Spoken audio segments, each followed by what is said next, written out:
Hello, everybody. Welcome to week 10, which I guess if you're doing the math, puts us at about 2/3 through the semester, and a good time to look back and check in with the whole foundation of where we were headed when the semester started and to sort of track our progress. So if you go to Critchley's On Humor, because you have to read chapter 6 for this week, further down toward the end of the chapter is where I want to take you, because he does recapitulate his whole thesis for the book in this chapter as he winds the chapter up with what is actually a pretty good joke. But you'll see that when you get here on your own. Here's his thesis for the book about how humor kind of brings us to the realization that we have certain things in common, which is why something gets a laugh.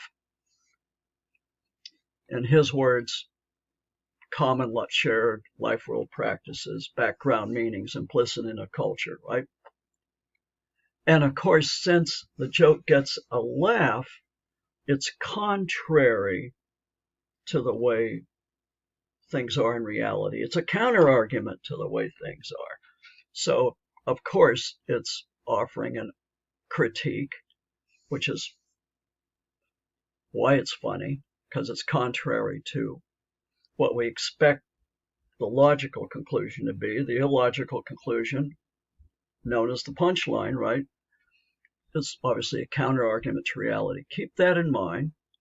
Not the same thing as common sense, but that connection to that culture. And you'll see that earlier in the chapter where he says literal translation is common sense, but the way the word was typically used was to talk about that shared reality that made things funny. Okay, a little bit about vocabulary. I pulled this one up. You're going to see a lot of words, and you have seen a lot of words that are unfamiliar.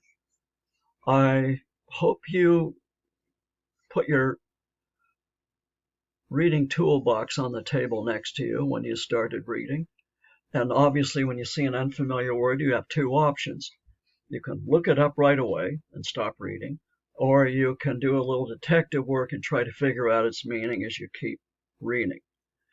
I would recommend that, but only for 5 sentences. Kind of set a 5-sentence rule for yourself. And if you can figure out the meaning of a word within 5 sentences, keep reading. If you can't, you're probably missing something, and you might want to stop and look it up, since this one's important. What the heck is phenomenology?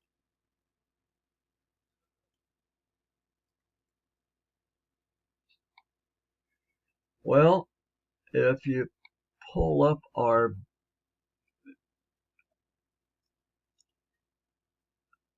friend Google,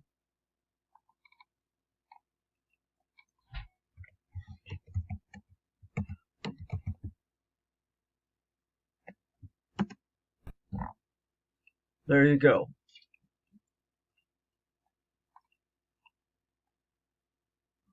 How close is it?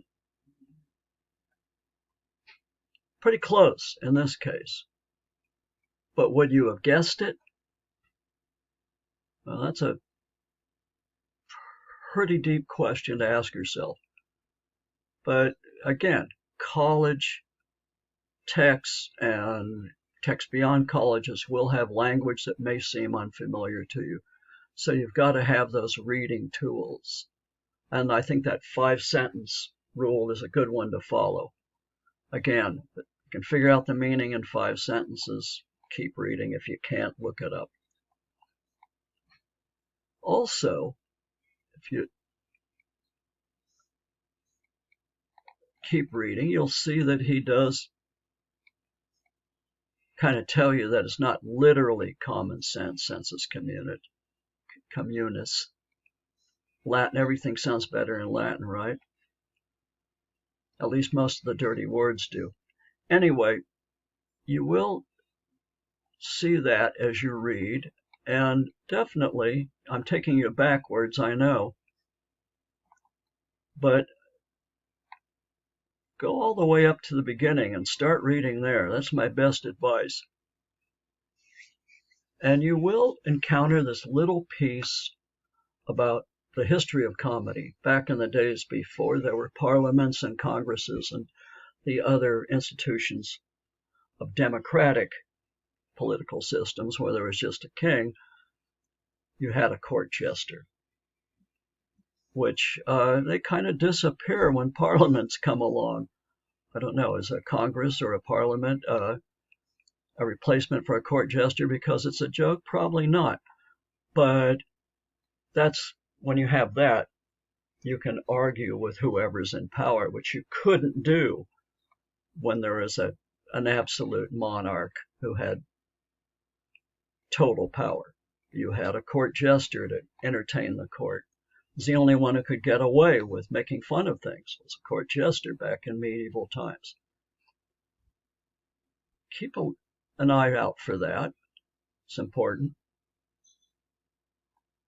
And there's the beginning. Good place to start. And as usual, a couple of assignments. Nothing big, something big coming next week, but I'll save that surprise for later unless you want to look ahead on the calendar page. But the discussion question does, in fact, deal with sensus communis as in terms of what's funny. Your audience, right? The joke doesn't connect with the audience. You didn't understand the audience's culture. And the comedian's culture, they have to be the same. So think that through, and you get to have a little fun going to YouTube and looking up your favorite stand-up comic, or go for a famous one if you don't have a favorite. Okay, so enjoy the week, and of course there are reading questions due Friday. Take care.